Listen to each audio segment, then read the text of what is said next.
우리 함께 기도하겠습니다.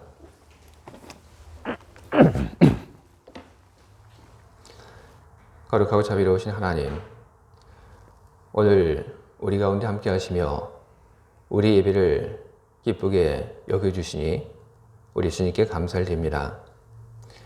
우리 찬양과 우리 기도를 들으신 하나님, 이제 하나님께서 설교자를 통하여 우리들에게 말씀하시오니 우리들이 하나님의 말씀을 듣겠습니다. 이 시간 설교자가 하나님의 말씀을 잘 전할 수 있도록 하나님께서 주시는 은혜를 구합니다. 하나님, 설교자에게 하나님께서 은혜를 베풀어 주셔서 하나님 말씀을 잘 전하게 하시고 또한 듣는 사람들을 위한 주님의 은총을 구하오니 듣는 사람들에게도 주님께서 은혜를 베풀어 주셔서 지혜를 얻게 하시고 그리고 믿음을 얻게 하여 주시옵소서. 설교자가 전하는 설교의 내용들을 사람의 말로 받지 않고 하나님의 말로 받는 그런 일들이 일어나게 하시고 그리고 그 말씀을 가지고 늘 기억하며 실천하며 하나님께 영광 돌리는 하나님의 아들과 딸들이 다 되게 하여 주시옵소서. 예수 그리스도의 이름으로 기도합니다. 아멘. 여러분, 오늘 우리들이 보고 있는 이 말씀에는 믿음에 대한 얘기가 나옵니다. 이 믿음의 그런 크기에 대한 이야기가 나오는데 우리는 이 믿음의 크기에 대해서 우리는 알고 싶어 하지만 실상 우리는 이 믿음의 크기에 대해서 우리는 쉽게 속단하지 못합니다. 어떤 사람이 믿음을 가지고 있는지 아닌지 그런 얘기를 한다는 것, 그런 것 자체에서도 우리는 무척 부담스럽게 그렇게 느낍니다. 누군가의 믿음을 어떻게 함부로 이야기할 수 있으며 누군가의 믿음이 얼마나 크다 작다 그렇게 이야기할 수 있겠습니까? 누군가의 믿음, 그리고 특히 믿음의 크기라고 하는 것은 수치화할 수 있는 것이 아닙니다. 그런데 예수님께서는 우리 안에 있는 믿음을 수치화시키셨습니다. 바로 겨자씨를 가지고 사람의 그 믿음의 크기를 수치화시키셨습니다. 겨자씨만한 믿음을 가진 사람, 그 사람은 예수님께서 말씀하신 이런 일들을 할 수 있습니다. 오늘 예수님께서 제자들을 특히 이 사도들 앞에서 이 이야기를 하셨습니다. 그런데 이 사도들 앞에서 예수님께서 믿음에 대해서 이야기를 하셨는데 예수님의 그 말씀을 듣고 난 다음에 누구도 주님, 제가 한번 해보겠습니다. 이렇게 이야기하고 나서는 사람이 단 한 명도 없었습니다. 애당초 사도들은 예수님의 그 이야기를 듣고 안 될 줄 그렇게 알고 있었던 겁니다. 내가 뽕나무더러 뽑혀서 바다에 가서 숨겨라 그렇게 얘기해도 아무런 일이 일어나지 않을 걸 알고 있었기 때문에 낭신당하지 않으려고 모두 다 침묵하고 있었던 겁니다. 아무것도 하지 못하고 그리고 시도조차도 하지 못하는 이 일을 통해서 사도들, 즉 예수님의 12 제자의 그 믿음이 드러났습니다. 이 사도들의 믿음, 그 믿음은 겨자씨 한 알 크기만도 못 됩니다. 그러면 이 사도들의 믿음의 크기는 어느 정도라고 우리가 얘기를 할 수 있을까요? 겨자씨 반 개 정도? 아니면 겨자씨의 5분의 1 정도 되는 믿음이라고 그렇게 우리가 이야기를 하면 좋을까요? 그런데 우리들은 사도들의 믿음의 크기가 얼마나 되는지 그런 이야기를 하다가 우리는 우리들 자신을 발견하게 됩니다. 내 믿음은 얼마나 클까? 나의 믿음은. 그리고 그런 생각은 겨자씨는 도대체 얼마나 큰 건가 하는 그런 대로 또 우리 관심을 또 끌고 나갑니다. 여러분, 겨자씨라고 하는 것은 그게 크기가 얼마나 되냐 하면 한 좁쌀만 한 그런 크기가 됩니다. 이 겨자씨라고 하는 것이 무척 작은, 좁쌀보다도 훨씬 더 작은 거라고 그렇게 알고 있는 분들이 적지 않은데, 그거는 잘못 알고 있는 겁니다. 보통 이 성지 순례를 갔다 오신 분들이 겨자씨라고 해서 갖고 온 그런 아주 작은 씨앗이 있는데, 사실 그건 겨자씨가 아닙니다. 그냥 다른 씨를 잘못 알고 가져온 겁니다. 겨자씨라고 많은 그 성지 순례를 갔다 온 분들이 보여주고 있는 것은 그 뭐냐면, 그거는 야생 담배씨입니다. 근데 여러분들은, 그런데 이런 제 이야기가 필요 없을 정도로 여러분들은 겨자씨를 이미 잘 알고 있습니다. 여러분, 쿱이나 아니면 미그로에 가게 되면 피클 여러분 팔고 있죠. 그리고 그 중에는 겨자씨가 들어있는 그런 피클이 있습니다. 바로 그겁니다. 여러분들이 봐서 알고 있는 것. 그게 겨자씨입니다. 물에 잔뜩 좀 불려서 커지긴 했는데, 그래도 그 정도 크기가 바로 겨자씨입니다. 근데 이 믿음을 예수님께서 겨자씨에 빗대어서 이야기한 것을 보면서 저는 한 가지 이 의문을 저는 갖습니다. 왜 하필 겨자씨였을까? 왜일까요? 그때 예수님 옆에는 나무 한 그루가 있었습니다. 무슨 나무냐면 뽕나무가 있었습니다. 이 뽕나무라고 하는 말, 그 말은 바로 옆에 뽕나무가 있다는 그런 뜻입니다. 그런데 이 뽕나무라고 불리는 것이 실상은 뭐냐면 이것 돌 무화과 나무입니다. 삭개오가 올라갔던 그 나무, 그것 역시 뽕나무가 아니라 돌 무화과 나무입니다. 옛날에는 이 무화과 나무라고 하면 잘 모르니까, 그래서 돌 무화과 나무하고 비슷하며 동시에 모든 사람들이 알만한 나무가 뭐가 있을까 하고 찾아서 나온 것이 이 뽕나무입니다. 그래서 돌 무화과 나무를 우리가 가지고 있는 이 한글 성경에서는 뽕나무라고 그렇게 부르고 있는 겁니다. 돌 무화과 나무, 여러분 이 안에도 씨가 있습니다. 무화과라고 하는 것은 꽃이 피지 않는 것이지 이 안에도 씨가 있습니다.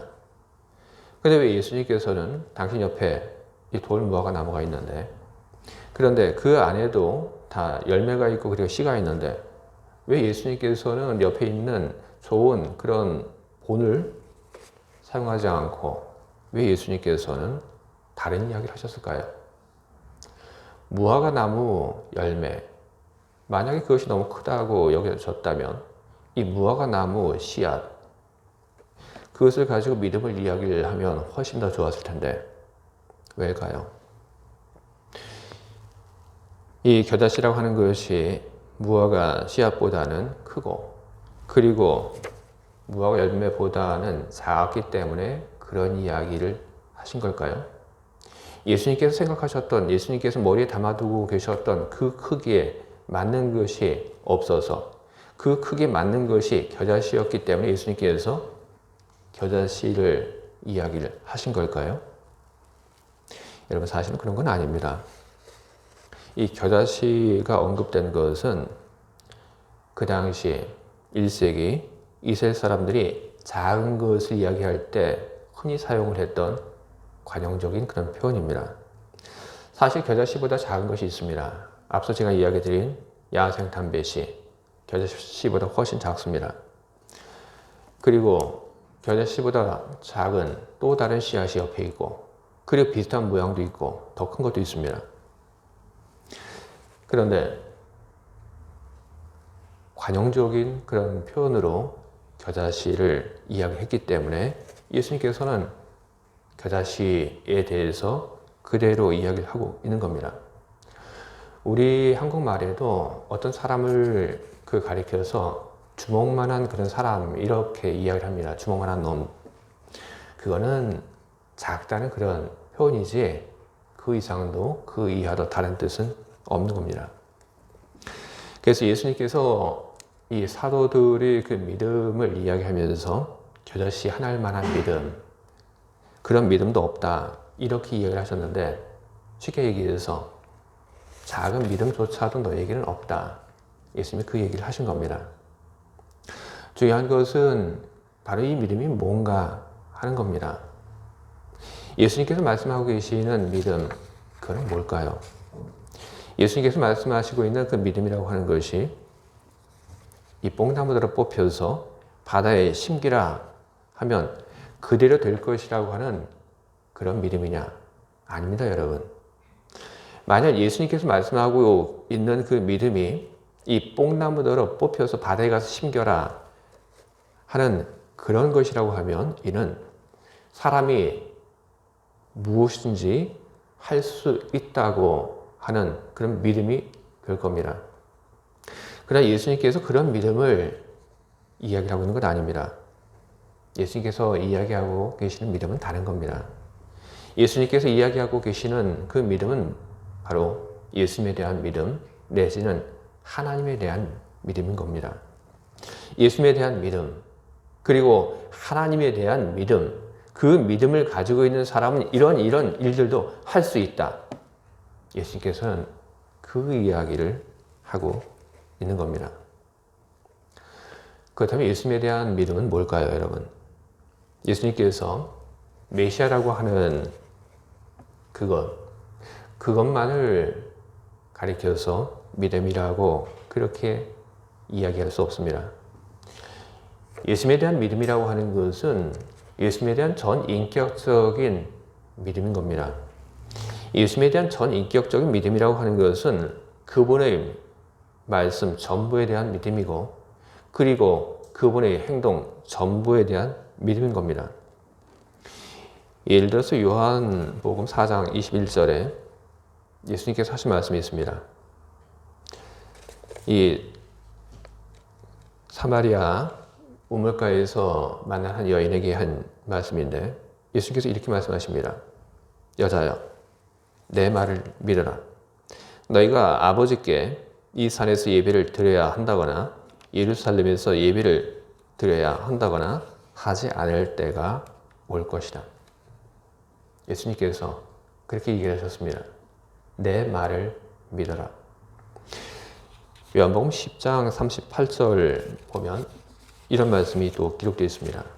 내가 그 일을 하고 있으면 나를 믿지는 아니할지라도 그 일은 믿어라. 예수님께서 당신이 하고 있는 일, 그 일에 대해서 믿으라고 그렇게 이야기하고 계십니다. 그 이외에도 많은 성경 구절에서 예수님께서는 사람들에게 얘기를 하십니다. 내 말을 믿어라. 내가 하는 이 일을 믿어라. 그렇게 예수님께서는 말씀하고 계십니다. 예수님을 믿는다고 하는 것 여러분, 그것은 예수님의 그 자격 혹은 신분을 믿는다는 그런 것이 아닙니다. 예수님을 믿는다고 하는 것은 전인격적인 예수님에 대한 신뢰인 것입니다.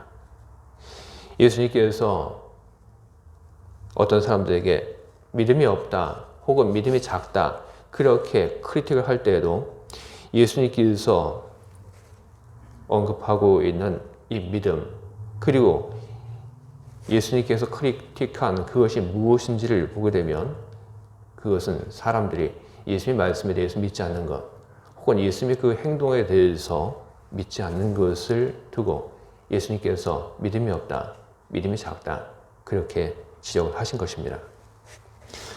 예수님께서는 믿음의 중요성을 수시로 언급을 하셨습니다. 여러분 왜일까요? 믿음은 예수님과 나를 접붙여주는 끈과 같은 겁니다. 포도나무에 접을 붙일 때 그냥 붙여놓으면 떨어집니다. 수박 그것을 접을 붙일 때도 마찬가지입니다. 접을 붙인 다음에는 그 접붙인 것이 떨어지지 않도록 줄로, 실로, 아니면 비닐로 그 무엇인가로 접붙인 데를 묶어 주어야지 그래야 떨어지지 않고 하나가 되는 것입니다. 하나님과 우리를 하나로 묶어주는 것은 무엇입니까? 예수님과 우리를 하나로 묶어주는 것은 여러분 무엇입니까? 바로 믿음인 것입니다. 우리는 믿음으로 하나님과 묶여지는 것이고 우리는 믿음으로 예수님과 하나로 묶여지게 되는 것입니다. 그리고 그 믿음으로 우리들이 하나님 그리고 예수님과 연결되어 있을 때 우리는 하나님의 그 권능을 빌어서 사용할 수가 있는 것이고 우리는 예수님의 능력을 빌어서 우리들이 사용할 수 있는 것입니다. 믿음으로 우리들이 예수님과 하나가 될 때 우리는 멀쩡히 잘 땅에 박혀져 있는 돌 무화과 나무에게 명령하여 말하고 그러면 그 돌 무화과 나무가 우리 말에 순종하는 그런 일들도 일어나게 되는 것입니다. 여러분, 우리는 믿음을 가져야 합니다. 예수님께서 부활하신 후에 그의 제자에게 하신 말씀 그 중에도 믿음에 대한 것이 있습니다. 믿음 없는 자가 되지 말고 믿음 있는 자가 되어라. 엄청난 일을 할 수 있는 믿음. 그런 힘 때문이 아니더라도 우리는 믿음 갖고 싶어 합니다. 그리고 우리 주변에 있는 사람에게 우리는 믿음을 갖게 해주고 싶습니다. 근데 여러분, 내가 믿음을 갖고 싶어 한다고 해서 믿어지는 것은 아닙니다. 믿고 싶어도 믿어지지 않는데 그럼 우리는 뭘 어떻게 해야 되는 걸까요? 도대체 우리 믿음이라고 하는 것은 그것은 어떻게 해야 생겨나는 것이고 어떻게 해야 그것은 자라나는 것입니까? 우리 중에 큰 믿음을 갖고 싶지 않은 사람은 한 사람도 없습니다. 그렇게 갖고 싶은 믿음, 믿고 싶은데 믿어지지 않는데 그럼 도대체 우리는 어떻게 해야 좋겠습니까? 이런 믿음이라고 하는 것은 그것은 사실 긴 시간들과 그리고 긴 시간들 속에 있는 경험들 그것을 통해서 생겨나는 것입니다.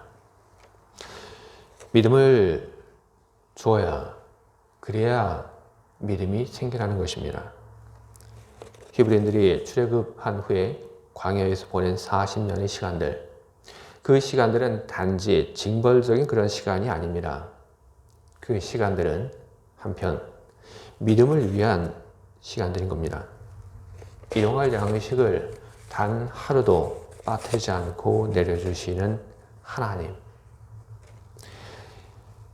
그리고 어디로 가야 할지 알지 못하는 그 광야 속에서 구름기둥 그리고 불기둥으로 매일 함께 하시며 이끌어 주시는 하나님.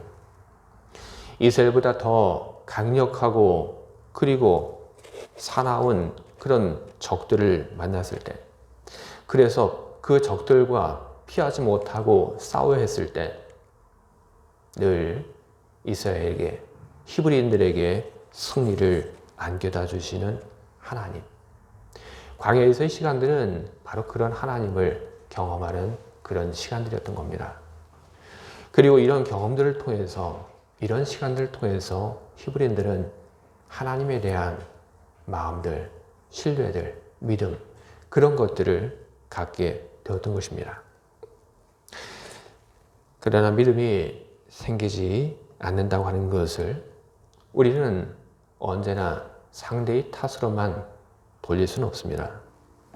만약 믿음이 생기지 않는다고 하는 것이 나에게 믿음을 주지 못하는 그 상대에게만 이유가 있다고 그렇게 한다면 오늘 믿음이 없다고 책망하는 예수님의 말, 그 말은 무척 잘못된 것이 될 겁니다.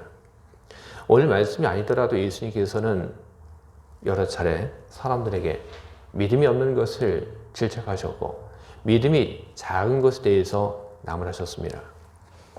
그것은 믿음이라고 하는 것은 믿음을 주는 사람의 그 역할만 중요한 것이 아니기 때문에 그런 것입니다. 믿음을 주는 사람의 역할이 중요한 것처럼 믿음을 갖는 쪽, 그쪽의 역할 역시 있는 겁니다. 믿음을 갖기 위한 노력, 여러분 그것을 우리는 간과해서는 안 됩니다. 계시록을 보게 되면 3장 20절에 이런 말씀이 있습니다. 볼지어다 내가 문 밖에 서서 두드리노니 누구든지 내 음성을 듣고 문을 열면 내가 그에게로 들어가 그로 더불어 먹고 그는 나로 더불어 먹으리라. 예수님께서는 사람에게 말씀하고 계십니다. 마음의 문을 열어라. 그러면 내가 함께 하겠다. 들어가겠다. 각 사람들이 해야 할 일들, 그것은 자기 마음의 문을 여는 것입니다. 그 노력인 것입니다. 우리는 얼마나 많이 믿음을 갖기 위한 노력을 했습니까? 우리는 믿음을 갖기 위해서 어떻게 노력을 해야 하는 것입니까? 성경을 보게 되면 하나님을 시험하지 말라는 말씀이 있습니다.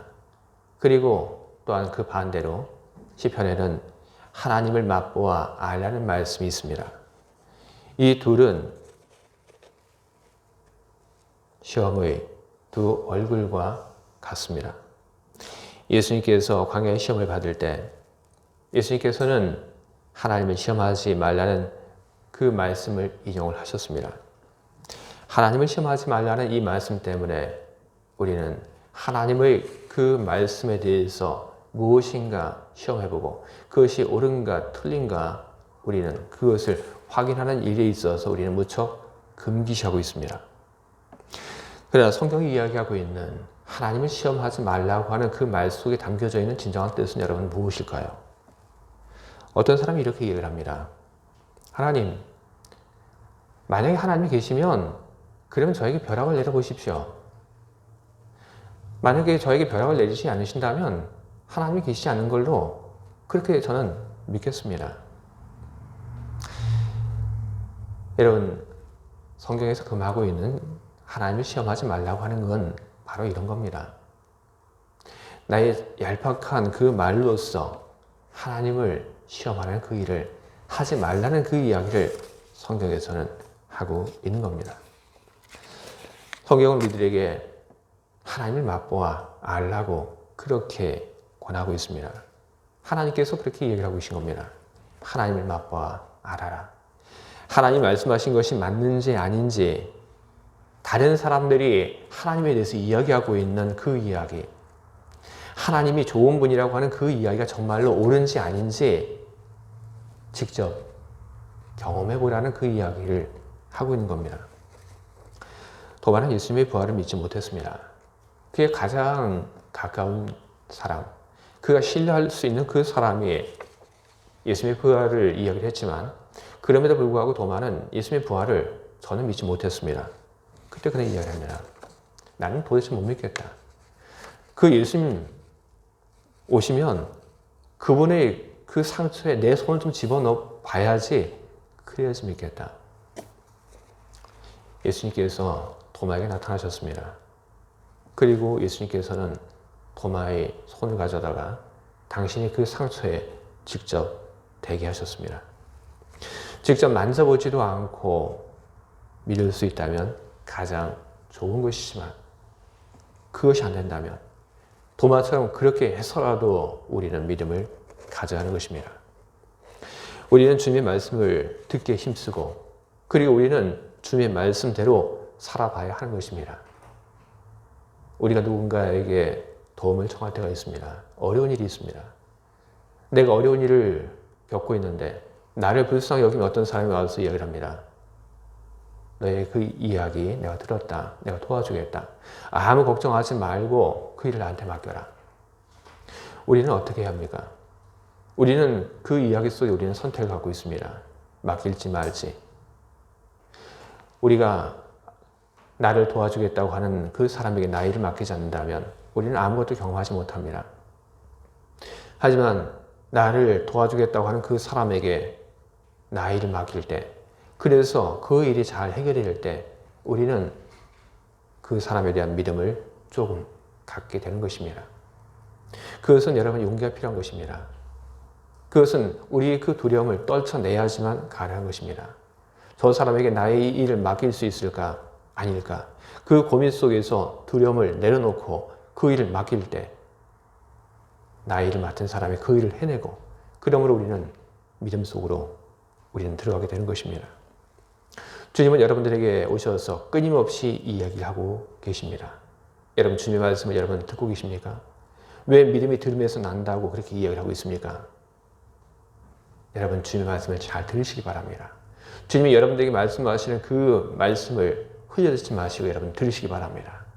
그리고 그 주님의 말씀에 여러분 자신을 내어 맡기시기 바랍니다. 그리고 여러분들이 그런 일을 하게 될 때 두려움 속에서 여러분 자신을 주님의 말씀에, 주님의 손에 맡기게 될 때 여러분은 주님을 경험하게 될 겁니다. 그리고 그 경험을 통해서 여러분은 주님에 대한 작은 신뢰를 그리고 작은 믿음을 갖게 될 것입니다. 그리고 그런 일들이 반복이 되어 나갈 때 여러분들은 하나하나 더 큰 믿음의 그런 조각들을 여러분들은 얻고 쌓게 될 것입니다. 우리 믿음은 제일 처음은 작습니다. 하지만 우리 믿음은 언젠가는 창대하게 될 겁니다. 작은 것의 대명사인 겨자씨. 여러분 그것이 자라면 어떻게 됩니까? 예수님께서는 다른 곳에서 겨자씨에 대해서 이런 이야기를 하십니다. 누가복음 13장 18절과 19절에 있는 말씀인데 예수께서 이르시되 하나님의 나라가 무엇과 같을까? 내가 무엇으로 비교할까? 마치 사람이 자기 채소밭에 갖다 심은 겨자씨 하나를 같으니 자라 나무가 되어 공중의 새들이 그 가지에 깃들였느니라. 여러분 겨자는 사실 나무가 아닙니다. 겨자는 나무가 아니라 풀입니다. 그런데 이것이 키가 2m 그리고 큰 건 3m까지 자랍니다. 그리고 이 겨자가 씨를 맺을 그 무렵에는 이 줄기에 있는 그 습기가 빠져서 그래서 무척 단단해집니다. 참새 몇 마리가 앉아도 그래도 끄떡없이 그 무게를 다 견뎌냅니다. 예수님께서 겨자씨가 자라서 나무가 된다고 이야기를 하셨는데 그것은 예수님께서 이 겨자의 생태를 몰라서 그런 이야기를 하신 것이 아닙니다. 예수님께서 이 이야기를 하신 것은 그 작은 씨앗이 얼마나 크게 자라는지 그리고 그것이 무엇을 할 수 있는지 그것을 이야기하기 위해서 예수님께서는 겨자씨가 자라서 나무가 된다 그렇게 이야기를 하신 것입니다. 크게 성장하는 모습 바로 그 모습을 예수님께서는 이야기를 하신 것입니다. 우리 믿음이 여러분 그렇습니다. 우리 믿음이 지금 겨자씨 그 한 알보다 못할지도 모르겠습니다. 겨자씨 한 알, 그거는 고사하고 5분의 1, 10분의 1, 그보다 훨씬 더 작을지도 모르겠습니다. 그러나 우리 믿음은 성장합니다. 우리 믿음은 커 나갈 것입니다. 우리 믿음은 쑥쑥 커서 2m, 3m 훨씬 더 자라는 그런 큰 나무와 같은 그런 큰 믿음으로 바뀌게 될 겁니다. 여러분 믿음이 있으면 우리 삶이 달라집니다. 믿음은 힘이다. 다소 막연하게 들리는 그런 이야기입니다. 믿음은 힘이다. 이 말을 저는 조금 다르게 바꿔보았습니다. 그랬더니 믿음이 힘이라고 하는 이 말이 저에게는 훨씬 더 잘 이해가 되었습니다. 믿음이 힘이라고 하는 말을 저는 어떻게 바꿔봤냐면 믿음도 힘이다. 이렇게 바꿔보았습니다. 여러분 지식이 힘입니다. 그리고 사람도 힘입니다. 그리고 돈도 힘입니다. 여러분 믿음도 여러분 힘이 됩니다. 내가 믿는다는 것 여러분 그것만으로도 우리는 힘을 갖게 되는 겁니다. 우리는 그런 것을 우리는 많이 봅니다. 개인이 가지고 있는 신념, 개인이 가지고 있는 그 믿음, 그것이 한 개인을 어떻게 이끌고 가고 있는지 우리는 봅니다. 신념을 가지고 있는 사람이 무엇을 하는지 우리는 봅니다. 이처럼 믿음은 힘이 되는 것입니다. 믿음 그 자체만으로도 힘이 됩니다. 바울과 실라가 감옥에 갇혀 있을 때도 그랬습니다. 하나님에 대한 믿음, 하나님께서 무언가를 하기 위해서 나를 여기에 보내셨다고 하는 그 믿음, 아직 하나님께서 그들을 위해서 그 무엇도 하지 않았는데 하나님에 대한 믿음이 있었기 때문에 그들은 그 감옥 속에서 그 모든 상황을 감내하고 이겨나갈 수 있었던 것입니다. 그러나 우리 믿음은 이뿐만이 아닙니다. 우리는 하나님에 대한 믿음, 예수 그리스도의 믿음, 이 믿음을 통해서 더 큰 힘을 하늘로부터 우리는 내려받습니다. 그것을 가리켜서 힘이 있는다고 그렇게 얘기를 합니다. 성경을 보게 되면 성령에 힘 입는다 이런 말들이 많이 나오고 있습니다. 성령에 힘입어 무엇을 했던 그것처럼 우리는 하나님의 힘입어 예수의 힘입어 우리는 그렇게 우리는 살고 있는 겁니다. 내게 능력 주시는 자 안에서 내가 모든 일을 무슨 일을 다 할 수 있다고 이야기했던 그 이야기. 그 이야기는 믿음으로 얻은 힘이 얼마나 대단한지 단적으로 보여주는 것입니다. 그 이야기는 그 사람의 삶에서 나온 이야기인 것입니다. 여러분, 그렇습니다. 우리의 믿음이 우리의 삶을 다르게 만들고 바꿔놓고 그리고 힘있게 만드는 겁니다. 마가복음 5장을 보게 되면 예수님께서 만난 한 귀신 들린 사람의 이야기가 있습니다. 한 귀신 들린 사람, 그 사람이 온 동네를 휘젓고 다닙니다. 그 사람이 너무나도 온 동네를 휘젓고 다니니 그 사람 때문에 모든 사람들이 힘들어합니다. 그리고 그 사람 역시 딱하게 여깁니다. 그래서 그 사람을 제어하려고 그 사람을 사슬로 묶습니다. 쇠사슬로 묶습니다. 하지만 귀신 들린 사람이 그것을 다 끊어내고 돌아다닙니다. 그러고 났더니 성경은 무슨 이야기를 하고 있냐면 사람들이 더 이상 어찌하지 못했다. 그 사람을 제어할 힘이 없었다. 그렇게 적고 있습니다. 그때 예수님께서 오셔서 그것의 상황을 바꿔 놓으셨습니다. 여러분, 힘이 없다고 하는 것은 무엇입니까? 힘이 없다고 하는 것은 정말로 안타깝고 그리고 비참한 것입니다. 힘이 없이 살려는 사람, 여러분 그런 사람이 여러분 되지 마시기 바랍니다. 여러분 믿음을 여러분 더 굳고 강하고 그리고 깊게 만드시기 바랍니다. 그 믿음의 힘으로 여러분들이 기운 있게 살기를 바랍니다. 그리고 여러분들이 그 믿음의 힘을 통하여 얻은 그 힘을 가지고 세상에 나눠주며 세상을 치유하며 살아가시기를 주님의 이름으로 축원을 드립니다. 아멘. 기도하겠습니다.